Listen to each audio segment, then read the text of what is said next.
नमस्कार, सुबह 8 बजे के समाचारों में आपका स्वागत है। मैं हूं अलका सिंह। समाचारों में सबसे पहले हेडलाइंस।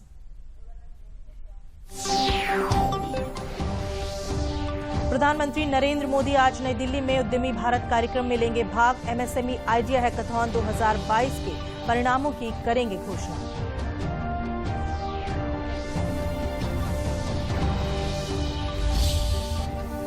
उद्धव ठाकरे ने महाराष्ट्र के सीएम पद से दिया इस्तीफा। महाराष्ट्र विधानसभा में आज होगा फ्लोर टेस्ट।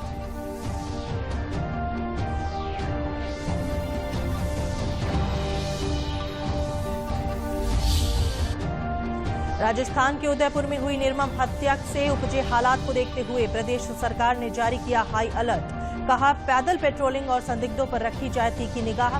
माहौल खराब करने वालों से सख्ती से निपटा जाएगा। मुख्यमंत्री योगी आदित्यनाथ आज लखनऊ में एमएसएमई लोन मेले में लाभार्थियों को करेंगे ऋण वितरित। वर्ष 2022-23 की 2,35,000 करोड़ की वार्षिक ऋण योजना का करेंगे शुभारंभ।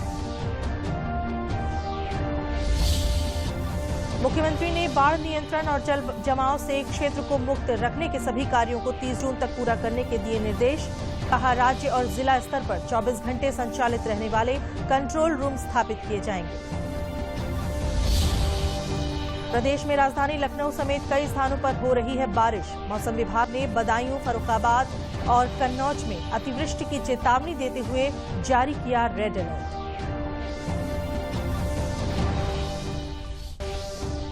और 1 जुलाई से देश भर में सिंगल यूज प्लास्टिक पर प्रतिबंध। प्रदेश में सिंगल यूज प्लास्टिक के खिलाफ बृहद तौर पर चलाया जाएगा अभियान।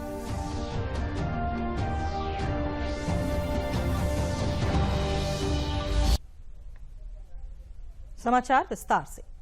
प्रधानमंत्री नरेंद्र मोदी आज सुबह लगभग 10:30 बजे नई दिल्ली के विज्ञान भवन में उद्यमी भारत कार्यक्रम में भाग लेंगे।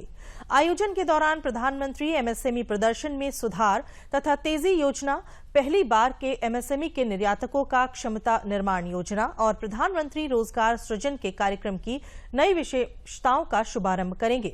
प्रधानमंत्री 2022-23 के लिए पीएमईजीपी के लाभार्थियों को डिजिटल रूप से सहायता हस्तांतरित करेंगे। साथ ही एमएसएमई आइडिया हैकाथॉन 2022 के परिणामों की घोषणा करेंगे। प्रधानमंत्री राष्ट्रीय एमएसएमई पुरस्कार 2022 वितरित करेंगे और आत्मनिर्भर भारत फंड में 75 एमएसएमई को डिजिटल इक्विटी सर्टिफिकेट जारी करेंगे। प्रधानमंत्री लगभग 6,000 करोड़ रुपए परिव्यय के साथ एमएसएमई प्रदर्शन में सुधार और तेजी योजना का भी शुभारंभ करेंगे। प्रधानमंत्री नरेंद्र मोदी की अध्यक्षता में हुई केंद्रीय मंत्रिमंडल की बैठक में कई अहम फैसले किए गए हैं। केंद्रीय मंत्री अनुराग सिंह ठाकुर ने कैबिनेट के निर्णयों की जानकारी देते हुए कहा कि देश की 63,000 प्राइमरी एग्रीकल्चरल क्रेडिट सोसाइटीज के कंप्यूटरीकरण को मंजूरी दी गई है। इसका उद्देश्य पीएसीएस की दक्षता बढ़ाना है। मोदी सरकार ने सहकारिता की दिशा में एक और अहम कदम उठाया है। सहकारिता मंत्रालय के गठन के बाद कई अहम फैसले देश के सहकारिता क्षेत्र की बेहतरी के लिए लिए गए हैं। बुधवार को केंद्रीय मंत्रिमंडल ने देश की 63,000 प्राइमरी एग्रीकल्चर क्रेडिट सोसाइटीज यानी पैक्स के कंप्यूटरीकरण की मंजूरी दी है। इसका उद्देश्य पैक्स की दक्षता बढ़ाना, उनके संचालन में पारदर्शिता और जवाबदेही लाना है। मोदी सरकार के इस फैसले से 13 करोड़ से अधिक किसानों को सीधा फायदा होगा। पैक्स के कंप्यूटराइजेशन पर लगभग 3,91,000 रुपया खर्च आएगा और जो पैक्स पहले से जिनका कंप्यूटराइजेशन हुआ है उनको भी 50,000 रुपया पर पैक के हिसाब से उसको पैसा दिया जाएगा ताकि वो अपना सॉफ्टवेयर एक कॉमन सॉफ्टवेयर के रूप में बनाए और इंटीग्रेट बाकियों के साथ कर सके। इस प्रोजेक्ट के क्रियान्वयन से सभी पैक्स और हमारे जो डीसीसी भी हैं यानी कि डिस्ट्रिक्ट सेंट्रल कोऑपरेटिव बैंक्स या बिजनेस कॉरेस्पॉन्डेंट के रूप में बैंकिंग सर्विस उपलब्ध करवा सकेंगे। रोजगार के अवसर भी बढ़ेंगे और इससे सेवाएं भी ज्यादा बढ़ेंगी। इसके लिए इनके सॉफ्टवेयर और कोर बैंकिंग सॉल्यूशन के बीच डाटा आदान प्रदान की व्यवस्था भी होगी और पैक्स का जो सॉफ्टवेयर है को विभिन्न गवर्नमेंट पोर्टल्स के साथ भी लिंक किया जाएगा। गौरतलब है कि पीएम मोदी ने गुजरात के सीएम के तौर पर राज्य में पैक्स में सुधारों की अहम शुरुआत की थी। इसके अलावा केंद्रीय मंत्रिमंडल ने देश में उत्पादित कच्चे तेल को नियंत्रण मुक्त करने को मंजूरी दी है। ये निर्णय 1 अक्टूबर 2022 से प्रभावी होगा। अब सब ईएनपी कंपनीज अपनी फील्ड के क्रूड ऑयल को घरेलू बाजार में बेचने के लिए पूरी तरह से स्वतंत्र होंगी। यानी कि जो कंपनीज एक्सप्लोरेशन क्रूड ऑयल की करती थी, अब उनको केवल सरकारी कंपनियों को ही नहीं बेचना है, वो घरेलू बाजार में किसी भी कंपनी को बेचने के लिए पूरी तरह से स्वतंत्र होगी। सरकारी राजस्व यानी कि रेवेन्यू जैसे कि रॉयल्टी, सेस इत्यादि यूनिफॉर्म तरीके से सभी कॉन्ट्रैक्ट्स पर निर्धारित किए जाएंगे। पहले की तरह निर्यात यानी कि एक्सपोर्ट की अनुमति नहीं रही। So whatever they going to explore and produce that will be saleable only in the domestic market, but they will have a freedom not only to sell it to the government companies but also to any private company. They will be free to doing so. ऊर्जा sector में चौतरफा सुधारों की दिशा में मोदी सरकार आगे बढ़ी है, जिससे भविष्य की ऊर्जा जरूरतों को पूरा करने के साथ ही तेल क्षेत्र में आयात पर निर्भरता को कम से कम किया जा सके। मौजूदा समय में देश अपनी कुल तेल जरूरतों का 15% घरेलू उत्पादन से पूरा करता है। मोदी सरकार के प्रयासों से तेल और गैस का घरेलू उत्पादन भी खूब बढ़ा है। पेट्रोल में इथेनॉल मिश्रण के 10% के लक्ष्य को समय से पहले पूरा कर लिया गया है। अब इसे 20% तक ले जाने पर काम किया जा रहा है। इसके साथ ही वैकल्पिक ऊर्जा स्रोतों, सोलर आदि पर भी उल्लेखनीय प्रगति हुई है। महाराष्ट्र में पिछले कई दिनों से जारी सियासी उठापटक के बाद आखिरकार मुख्यमंत्री उद्धव ठाकरे ने फ्लोर टेस्ट से पहले इस्तीफा दे दिया है। बुधवार शाम उन्होंने राज्यपाल भगत सिंह कोश्यारी को अपना त्यागपत्र सौंप दिया। इससे पहले सुप्रीम कोर्ट ने महाराष्ट्र विधानसभा में गुरुवार को होने वाले बहुमत परीक्षण पर रोक लगाने से इनकार कर दिया है।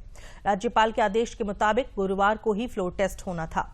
हालांकि कोर्ट ने कहा कि बागी शिवसेना विधायकों की अयोग्यता के मामले में सुप्रीम कोर्ट का अंतिम फैसला फ्लोर टेस्ट के नतीजों पर प्रभावी होगा। अयोग्यता के मामले में सुप्रीम कोर्ट को 11 जुलाई को सुनवाई करनी है।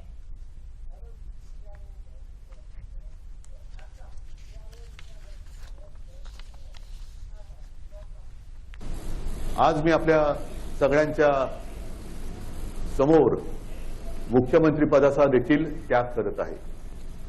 आजपर्यंत आपण सगळ्यांनी खूप प्रेम दिलं, खूप आशीर्वाद दिले। और वहीं मुख्यमंत्री उद्धव ठाकरे के इस्तीफे के बाद भाजपा में जश्न का माहौल है। भाजपा विधायकों, कार्यकर्ताओं ने खुशी मनाई। पूर्व मुख्यमंत्री और बीजेपी नेता देवेंद्र फडणवीस के साथ राज्य बीजेपी प्रमुख चंद्रकांत पाटिल और पार्टी के अन्य नेताओं ने मुंबई के ताज प्रेसिडेंट होटल में विधायक दल की बैठक की। राजस्थान के उदयपुर में टेलर कन्हैया लाल की बेरहमी से हुई हत्या मामले की जांच एनआईए करेगी। गृह मंत्रालय ने राष्ट्रीय जांच एजेंसी एनआईए को निर्देश दिया है कि वो राजस्थान के उदयपुर में कल हुई टेलर कन्हैया लाल की हत्या की निर्मम जांच करे। इस घटना की बारीकी से जांच की जाएगी। उदयपुर में कन्हैया लाल की हत्या को आतंकी घटना मानते हुए राजस्थान पुलिस ने आरोपियों के खिलाफ गैरकानूनी गतिविधि अधिनियम यानी यूएपीए एक्ट के तहत मुकदमा दर्ज किया है। गृह मंत्रालय के निर्देश के बाद मामले की जांच अब एनआईए को सौंप दी गई है। गृह मंत्रालय के मुताबिक हत्याकांड में किसी भी संगठन की संलिप्तता और अंतर्राष्ट्रीय लिंक की गहन जांच की जाएगी। राजस्थान के डीजीपी ने प्रेस कॉन्फ्रेंस कर कई अहम खुलासे किए, जिसमें कहा गया कि कन्हैया लाल की हत्या का आरोपी गौस मोहम्मद साल 2014 में पाकिस्तान के कराची शहर गया था, जहां वह दावते इस्लामी नामक संस्था से जुड़ा। उन्होंने यह भी बताया कि उत्तर प्रदेश के कानपुर समेत दिल्ली और मुंबई में दावते इस्लामी के दफ्तर भी हैं। संवाददाताओं से बात करते हुए उन्होंने कहा कि अब तक इस मामले में 2 मुख्य आरोपी हैं और इसके अलावा पुलिस ने 3 अन्य लोगों को भी हिरासत में लिया है। कन्हैया लाल को मिल रही धमकियों से जुड़े सवाल पर उन्होंने कहा कि दोनों पक्षों के बीच समझौता करा दिया गया था, जबकि पुलिस को कार्रवाई करनी चाहिए थी। बड़ी प्रोफेशनल तरीके से नाकाबंदी कर उनको भीम राजमंद के आसपास उनको डिटेन किया है।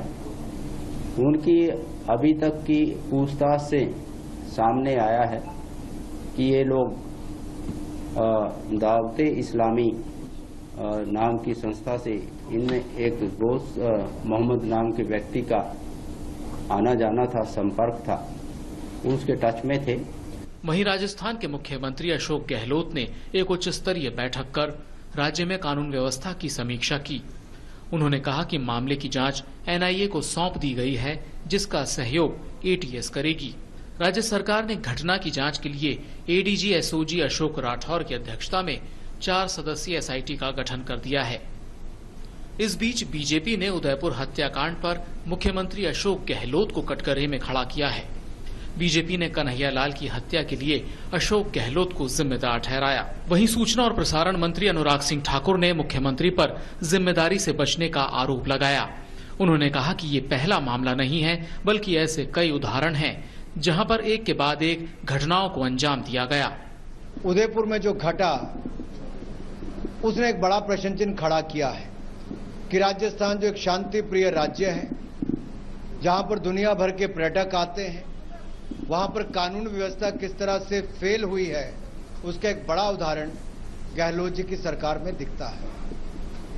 7 दिन पहले एक वीडियो जारी किया गया, उसके बावजूद सरकार ने कोई कदम नहीं उठाए। मूक दर्शक बन के सरकार बैठी रही।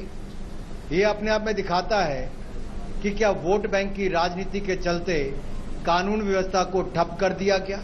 राजस्थान की राज्य सरकार की जो पिछले 3.5 साल में जिस तरह से उन्होंने कार्रवाई करी है, पूरी तरह से राज्य सरकार इस आतंकी हमले के लिए जिम्मेदार है। ये अपने आप में एक अलग घटना नहीं है। ऐसी घटनाएं बार बार राजस्थान में हो रही हैं। ऐसे आतंकी संगठन राजस्थान में पनप रहे हैं और राजस्थान सरकार ने डायरेक्टली या इनडायरेक्टली इनके बढ़ावे के अंदर इनको प्रोत्साहित करने में कोई कसर नहीं छोड़ी है। इसमें नुकुल शर्मा के खिलाफ उसके बच्चे ने या किसी ने कोई वीडियो क्लिप डाली, उसके कारण से इस पर केस बना। केस बनकर के भी इसकी गिरफ्तारी हुई, इसकी जमानत हुई। आपस में बैठ करके समझौता करके हितैषी समझ लिया। वो बार बार प्रोटेक्शन मांग रहा है कि मुझे प्रोटेक्शन चाहिए। तो यहां पुलिस ने जब 4 दिन 5 दिन उसकी दुकान बंद रही, तो इतना तो दिमाग में आना चाहिए कि ये प्रोटेक्शन मांग रहा है और आज दुकान खोल रहा है, तो इसको कम से कम सिक्योरिटी देनी चाहिए। उदयपुर की घटना की तमाम राजनीतिक दलों ने निंदा की है। राजस्थान सरकार के ही मंत्री प्रताप सिंह खाचरियावास ने घटना के दोषियों को गोली मार देने तक की बात कह डाली।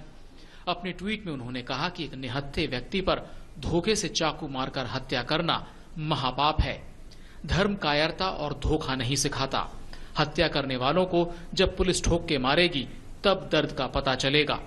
अपराधी कोई भी हो, उसको फांसी पर लटकाना और कानून की ताकत का एहसास कराना जरूरी है। केरल के राज्यपाल ने मदरसों में दी जा रही शिक्षा की जांच करने की वकालत की। The Muslim law does not come from Quran. This law is taught in the madrasas to the children. So if they get indoctrinated, if they get influenced by that, and they act accordingly, then I think the better course will be that we try to tackle the disease. बहरहाल कन्हैयालाल का postmortem करने के बाद कड़ी सुरक्षा के बीच उनका अंतिम संस्कार कर दिया गया। भारी संख्या में नम आंखों से लोगों ने कन्हैयालाल को विदाई दी। राजस्थान में उदयपुर में एक युवक की निर्मम हत्या की घटना की जांच के लिए राजस्थान के एडीजी एसओजी अशोक राठौर की अध्यक्षता में 4 सदस्यीय एसआईटी का गठन किया गया। इस विशेष जांच दल में ADG SOG Ashok Rathore, ATS IG Praful Kumar, एक एसपी और एक एडिशनल एसपी होंगे। इसमें पहले उदयपुर के धानमंडी थाना क्षेत्र में सोमवार को 2 व्यक्तियों ने टेलर की दुकान में घुसकर एक व्यक्ति की निर्मम हत्या कर दी थी। दोनों ने इस घटना की वीडियो सोशल मीडिया पर भी जारी किया था। इसके बाद राज्य में सनसनी फैल गई। इसके फौरन बाद उदयपुर के 7 थाना क्षेत्रों में अगले आदेश तक कर्फ्यू लगा दिया गया और साथ ही राज्य में 24 घंटे के लिए इंटरनेट सेवा पर रोक लगा दी गई है। इस बीच उदयपुर की घटना के बाद उत्तर प्रदेश में भी हाई अलर्ट जारी कर दिया गया है। अपर पुलिस महानिदेशक कानून व्यवस्था प्रशांत कुमार ने बताया कि सभी जिलों के पुलिस कप्तानों को सतर्क रहने के निर्देश दिए गए हैं। पैदल पेट्रोलिंग और गहन चेकिंग के आदेश दिए गए हैं। उन्होंने कहा कि प्रदेश में माहौल खराब करने वाले लोगों से सख्ती से निपटा जाएगा। कानून को हाथ में लेने की इजाजत किसी को नहीं दी जाएगी।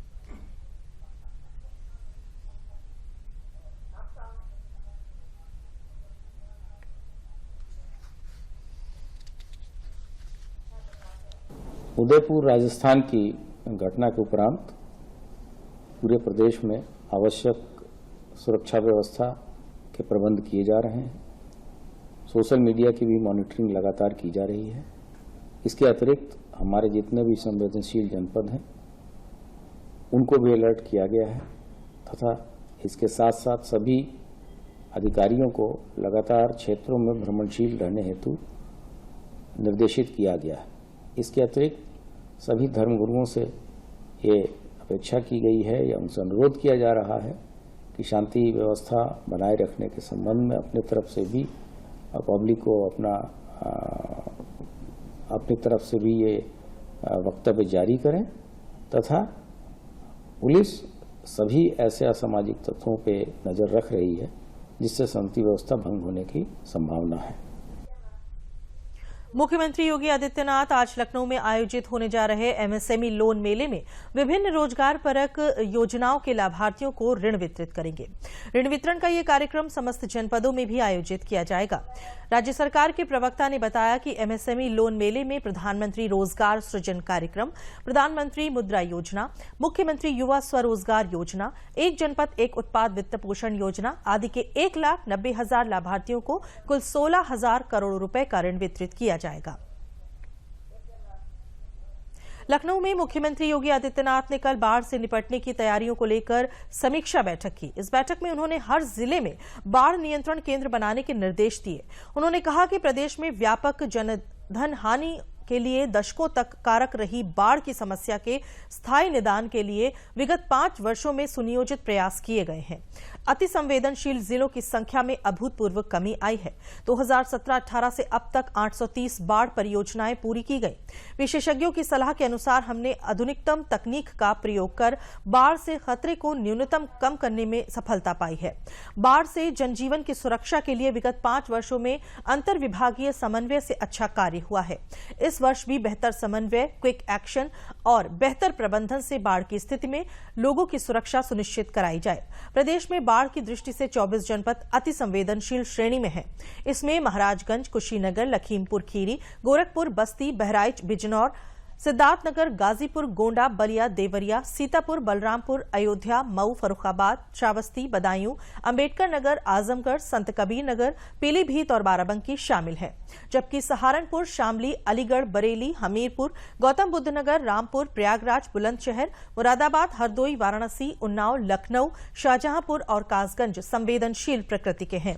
मुख्यमंत्री ने आदेश दिया कि अति संवेदनशील और संवेदनशील क्षेत्रों में बाढ़ की आपात स्थिति हेतु पर्याप्त रिजर्व स्टॉक का एकत्रीकरण कर लिया जाए। इन स्थलों पर पर्याप्त प्रकाश की व्यवस्था एवं आवश्यक उपकरणों का भी प्रबंध होना चाहिए। सभी 875 बाढ़ सुरक्षा समितियां एक्टिव मोड में रहें। अति संवेदनशील तथा संवेदनशील तटबंधों का जिला अधिकारी, पुलिस कप्तान स्वयं निरीक्षण कर लें। शेष तटबंधों का उप जिलाधिकारी, डिप्टी एसपी स्तर के अधिकारी द्वारा तटबंधों का निरीक्षण करा लिया जाए।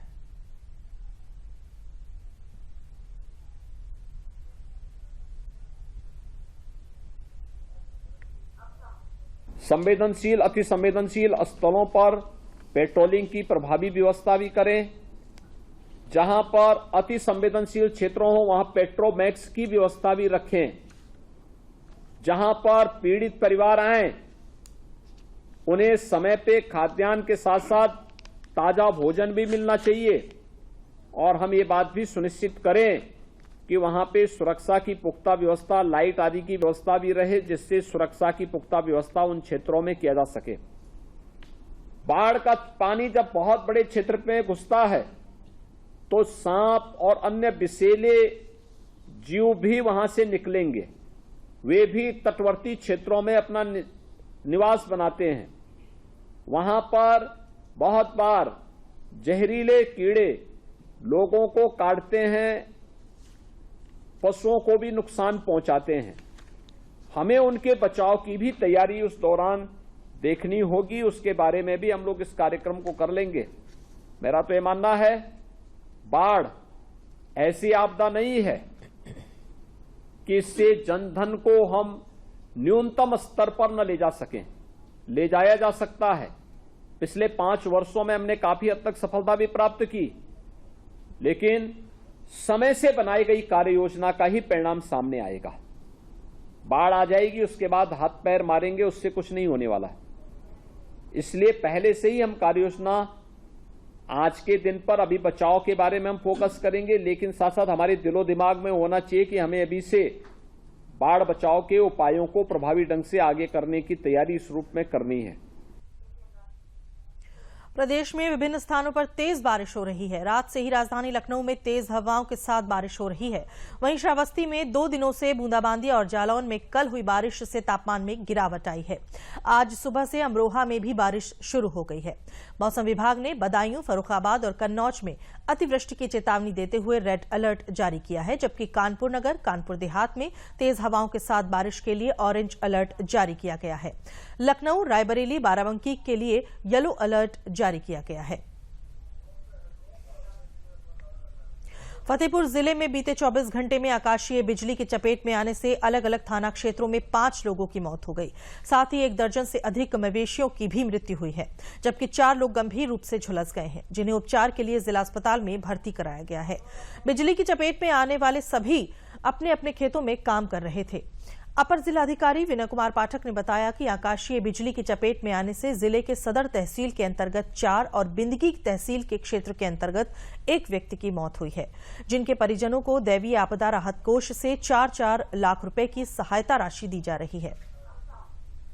हमारे गांव में मूंग तोड़ते समय गोरेलाल कुशवाहा मूंग तोड़ते समय उनकी मृत्यु हो गई आकाशीय बिजली गिरने से, और उनकी पत्नी सुनीता देवी का भी निधन हो गया। आज ग्राम वाहिदपुर में आकाशीय बिजली गिरने से मूंग तोड़ते हुए गोरेलाल की पत्नी और गोरेलाल की मौत जो है यहीं पर हो गई है। इन सभी को हम लोग दैवीय आपदा मद से, SDRF मद से 4-4 लाख की अनुग्रह अनुदान सहायता दे रहे हैं। इन 5 के बिल हमारे यहाँ तैयार होकर आ गए हैं और कल प्रातः तक इनका पैसा इनके अकाउंट में चला जाएगा। बिल हमारे आ गए हैं, प्रोसेस हम लोग कर रहे हैं। इसमें सभी को 5 फैमिली को सहायता दे रहे हैं जो भी इनके बारे से। प्रदेश सरकार के मुख्यमंत्री योगी आदित्यनाथ की सरकार के दूसरे कार्यकाल के पहले 100 दिन पूरे होने पर अपने अपने विभागीय कार्यों का रिपोर्ट कार्ड जनता के समक्ष पेश करेंगे। 5 जुलाई को योगी आदित्यनाथ की सरकार के दूसरे कार्यकाल के पहले 100 दिन पूरे हो रहे हैं। इसी कड़ी में प्रदेश सरकार के मंत्रियों की 4 जुलाई को राज्य स्तर पर प्रेस वार्ता आयोजित की जाएगी। इस प्रेस वार्ता में सभी मंत्री और जनप्रतिनिधि जनता के बीच होंगे और अपने विभागीय कार्यों की उपलब्धियां जनता तक पहुंचाएंगे। इसके अतिरिक्त सरकार के अगले 6 महीनों के लक्ष्य की भी जानकारी देंगे। इस सिलसिले में मुख्यमंत्री आवास पर सीएम योगी आदित्यनाथ की अगुवाई में एक बैठक आयोजित की गई और 100 दिन के कामकाज की समीक्षा की गई। प्रदेश में 25 मार्च को योगी सरकार 2.0 के गठन के बाद मुख्यमंत्री ने सभी विभागों को 100 दिन, 6 महीने, 1 साल, 2 साल और 5 साल की कार्य योजना तैयार करने के निर्देश दिए थे। सरकार के 100 दिनों का कार्यकाल 5 जुलाई को पूरा हो रहा है। मुख्यमंत्री ने मुख्य सचिव दुर्गाशंकर मिश्र को 100 दिनों का लक्ष्य 30 जून तक पूरा कराने के निर्देश दिए हैं। चुनाव आयोग ने उपराष्ट्रपति चुनाव की तारीख की घोषणा कर दी है। नए उपराष्ट्रपति का चुनाव 6 अगस्त 2022 को होगा। वर्तमान उपराष्ट्रपति वेंकैया नायडू का कार्यकाल 10 अगस्त 2022 को खत्म हो रहा है। 5 जुलाई को चुनाव की अधिसूचना जारी होगी। 19 जुलाई तक नामांकन कराया जा सकेगा। 20 जुलाई को नामांकन पत्रों की जांच होगी। नामांकन वापस लेने की अंतिम तिथि 22 जुलाई है।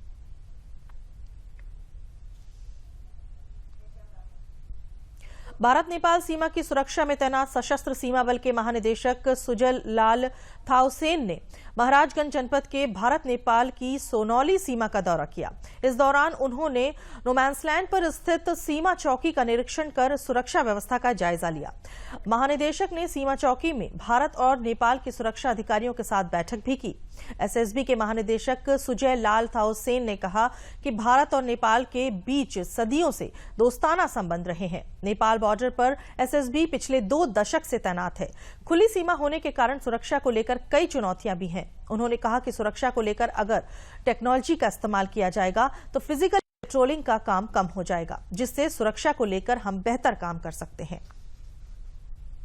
आने जाने वाले बॉर्डर क्रॉस करने वालों की क्या समस्या है, हम क्या और इसमें अधिक कर सकते हैं, देख रहे हैं। अधिकारियों के साथ में बात की, नेपाल के अधिकारी लोग भी आए, उनसे भी बात की। यहाँ जितने भी एजेंसी से सब ये समझने की कोशिश कर रहे हैं कि कैसे हम जो हमारा दिए हुए कार्य को बेहतर तरीके से कर सकें। कन्नौज जिले में एक शिक्षक ने अपने खर्चे से एक सरकारी स्कूल की दिशा और दशा दोनों बदल दी है। बुरी स्थिति में दिखने वाला सरकारी स्कूल आज प्राइवेट स्कूल से भी ज्यादा सुंदर दिखाई देता है। सभी के लिए प्रेरणा बनने वाले शिक्षक वैभव राजपूत महसोनपुर प्राथमिक विद्यालय के प्रिंसिपल है। उनके बच्चों को योगा सिखाया जाता है। स्कूल की दीवारों पर पेंटिंग के माध्यम से शिक्षक सड़क सुरक्षा नियमों के साथ पर्यावरण बचाने और देश के महापुरुषों के बारे में बताते हैं। स्कूल में सुरक्षा के लिए सीसीटीवी कैमरे भी लगाए गए हैं। वैभव राजपूत ने बताया कि स्कूल के स्टाफ ने स्वयं से करीबन 4 लाख रुपए खर्च करके स्कूल कायाकल्प किया है।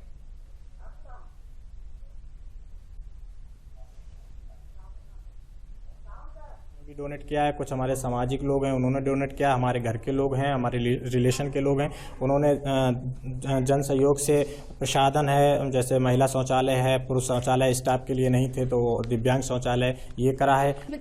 जैसे हमारा विद्यालय स्टार्ट होता है तो हम लोग सबसे पहले योगा से स्टार्ट करते हैं। सबसे पहले हमारा 6:30 बजे से सभी बच्चों को योगा कराएंगे। उसके बाद जो हमारी क्या कहते हैं प्रार्थना जब सभा होती है तो प्रार्थना में कई सारी चीज़ें होती है। जैसे हम लोगों को क्या होता है कि रोज़ की नई अपडेट बताते हैं न्यूज़ बच्चों के हिसाब से, और उनको जैसे कहानियाँ कोई मोटिवेट कहानी सुनाती। सर फर्स्ट टाइम जैसे ही मैंने 4 फरवरी को जैसे ही स्कूल में एंट्री की तो मुझे देखकर लगा कि ये मतलब इस तरीके का प्राइमरी स्कूल मैंने कानपुर में भी नहीं देखा। हालांकि कानपुर स्मार्ट सिटी के अंतर्गत आता है, लेकिन ऐसा कन्नौज में स्कूल इतना स्मार्ट स्कूल की कल्पना की नहीं जा सकती थी। तो मैंने देखा इतना एयरी इन्वायरमेंट यहाँ का, और इतने यहाँ पर प्राइवेट स्कूल से छोड़कर बच्चे यहाँ पर आ रहे हैं और काफ़ी अच्छा माहौल है यहाँ का। सारे टीचर्स कोऑपरेटिव होकर एक दूसरे का सहयोग करते हैं और बच्चों को आगे ले जाने का काम करते हैं। तो सबसे अच्छी बात है कि हम सभी लोग मिलकर बच्चों के साथ काम करते हैं। सर हम दिल्ली कोविड में पढ़ते थे प्राइवेट स्कूल में, वहाँ पर अच्छी सी पढ़ाई नहीं होती थी। मेरे बाबा ने मेरे पापा को बताया था कि यहाँ सरकारी स्कूल में बहुत अच्छी पढ़ाई होती है, इसीलिए मेरे पापा हमको यहाँ ले आए। हम स्कूल। अंत में प्रमुख समाचार एक बार फिर। प्रधानमंत्री नरेंद्र मोदी आज नई दिल्ली में उद्यमी भारत कार्यक्रम में लेंगे भाग। एमएसएमई आइडिया हैकाथॉन 2022 के परिणामों की करेंगे घोषणा।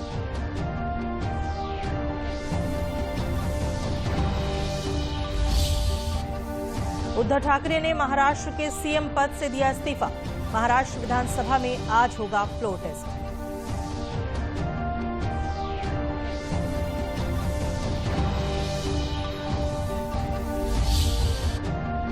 राजस्थान के उदयपुर में हुई निर्मम हत्या से उपजे हालात को देखते हुए प्रदेश सरकार ने जारी किया हाई अलर्ट। कहा पैदल पेट्रोलिंग और संदिग्धों पर रखी जाए तीखी निगाह, माहौल खराब करने वालों से सख्ती से निपटा जाएगा। मुख्यमंत्री योगी आदित्यनाथ आज लखनऊ में एमएसएमई लोन मेले में लाभार्थियों को करेंगे ऋण वितरित। वर्ष 2022-23 की 2,35,000 करोड़ की वार्षिक ऋण योजना का करेंगे शुभारंभ। मुख्यमंत्री ने बाढ़ नियंत्रण और जल जमाव से क्षेत्र को मुक्त रखने के सभी कार्यों को 30 जून तक पूरा करने के दिए निर्देश। कहा राज्य और जिला स्तर पर 24 घंटे संचालित रहने वाले कंट्रोल रूम स्थापित किए जाएंगे। प्रदेश में राजधानी लखनऊ समेत कई स्थानों पर हो रही है बारिश। मौसम विभाग ने बदायूं, फर्रुखाबाद और कन्नौज में अतिवृष्टि की चेतावनी देते हुए जारी किया रेड अलर्ट।